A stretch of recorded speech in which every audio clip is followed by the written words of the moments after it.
Knjaz Miloš je doživeo poraz večeras u utakmici sa Abu Bakuom, poraz koji ne košta.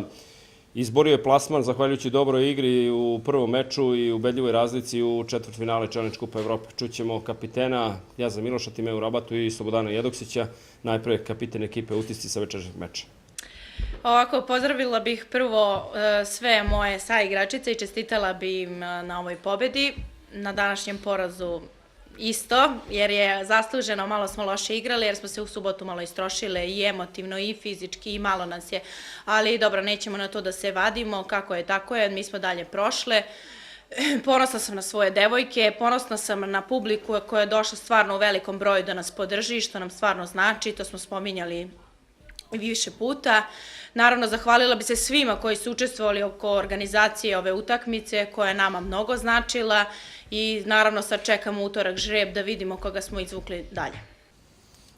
Šta je večeras odlučilo? Veća borbenost gostujuće ekipe ili eventualno to što je rezultat bio takav pred ovaj meč u sinoćnoj utakmici?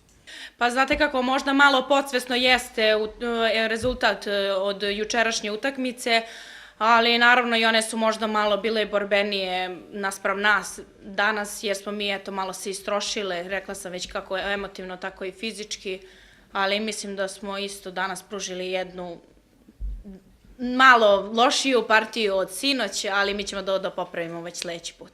Na vašu žalost nema pauze, već u subotu veoma teško gostovanje u Šapcu protiv Medicinara, vraćate se prvenstvenim obavezama. Naravno, nemamo pauzu, ali dobro, korigovat ćemo rad prema toj utakmici za subotu i odmorit ćemo se maksimalno.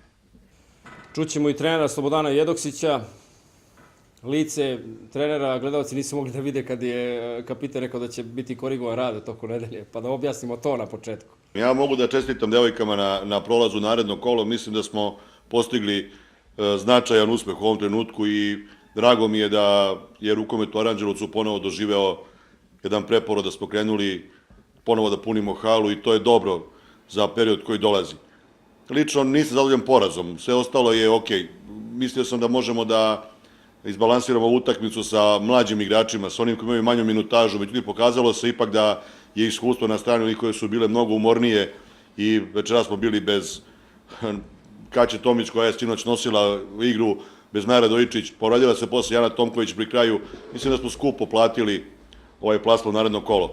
Ja sam već sinoć rekao da više mislim o Medicinaru i utakmici u subotu koja nas čeka u Šapcu nego što sam mislio o ovoj drugoj utakmici. Verovao sam da ćemo pobediti i znao sam da je kvalitet na našoj strani. Lično nisam se plašio za poraz, ali sam voleo da pobedimo. Nismo pobedili, to je možda ostala trag malo gorčine u nama, ali sve u svemu uspeh je fantastičan, čestitam devojkama, čekamo žreb i vidjet ćemo se dešava utorak. Ste već pomenuli žreb, lista želja se potpuno smanjila, pretpostavljam izbor sužen na izuzetno mali broj ekipa, čeka se samo još rezultat večerašnje utakmice u Nišu. Poznato je da su prošle dve francuske ekipe, jedna poljska, jedna slovačka, ukrajinska, izbor je zaista mali ovog puta. Ja bi Ukrajinu ako mogu da biram. Kaličanku, mislim da je to u ovom trenutku ekipa koja je od svih nas, otprilike po kvalitetu, nama najpribližnija. Publika nije večeras bila bučna kao sinoć, ali je opet ispunila tribine Sportskog centra Šumadije, uprkos tom rezultatu s prve utakmice bilo je +9. Pa to je veliki plus za celu ovu priču. Kad publika posle sigurnih 9 razlike i već svima bilo jasno da smo se plasirali dalje, dođe i ponovo i napuni halu, to samo daje na značaju celom događaju i daje zapravo onome koji je organizovao da kaže da je uspeo da animira narod da dođe ponovo u halu. Meni je drago što je tako bilo i sasvim je drugačije biti pred punom halom ili pred praznom. Neka bude ovako svako kolo i domaćeg prvenstva, jer ne samo kad je Evropa, onda ćemo reći da smo stvarno uspeli da probudimo publiku u Aranđelovcu, da vratimo publiku u halu.